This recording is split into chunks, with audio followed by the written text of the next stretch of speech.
আসসালামু আলাইকুম। Hello everyone, কেমন আছেন সবাই? আর এই যে আমি চিতাই পিঠা তৈরি করতেছি, শীতকাল চলে আসছে, এখন যদি পিঠা না খাই তাহলে কেমন হয় বলেন তো? আর এই পাতলা চিতাই বলেন বা খোলাজা পিঠা অনেকে বলে, অনেকে জালি পিঠা বলে। যাই হোক, এই পিঠাটা সবাই অনেক পছন্দ, আর শীতের দিনে এই পিঠাটা খুব বেশি খাওয়া হয়। তো এই পিঠাটার রেসিপিটা আমি একদিন আপনাদেরকে দিব। যারা জানেন তো জানেনই, যারা বানাইতে পারেন আর যারা পারেন না তাদের জন্য অনেক উপকার হবে। বিশেষ করে যাদের হাজব্যান্ডরা বা বাসার যে কেউ রুটি খায়, তারা খুব সহজে হচ্ছে এটা বানাই দিলে আর রুটি ঝামেলাটা হবে না।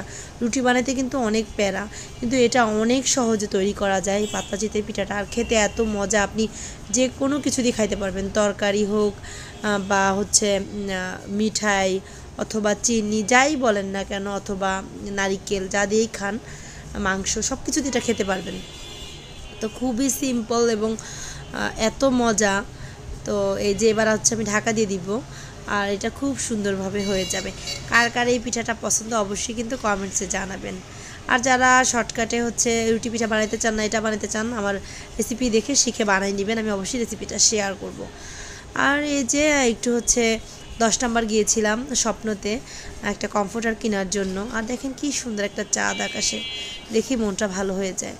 আর এই যে কমফোর্টার নিয়ে আসলাম, কমফোর্টারটা কেমন হয়েছে অবশ্যই কিন্তু কমেন্টসে জানাবেন।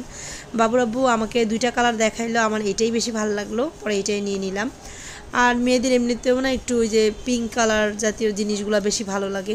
এটা বেবি পিঙ্ক, কিন্তু এত সুন্দর বেবি পিঙ্কটা, খুবই মিষ্টি একটা কালার এটা। আর কমফোর্টার বাসায় আছে যদিও 2টা, তারপর একটা নিলাম। আর খুবই সুন্দর সফট ছিল এটা, আরএফএলের, এটা স্বপ্ন থেকে নিলাম আর কি। আর এই যে আমার উর্মি ভাবি আমার জন্য পায়েস রান্না করে নিয়ে আসছে, এত মজা ছিল পায়েসটা। তো সবাই ভালো থাকবেন, আমার ফেসবুক পেজটা ফলো করে দিবেন, ইউটিউব চ্যানেলটা সাবস্ক্রাইব করে দিবেন। আল্লাহ।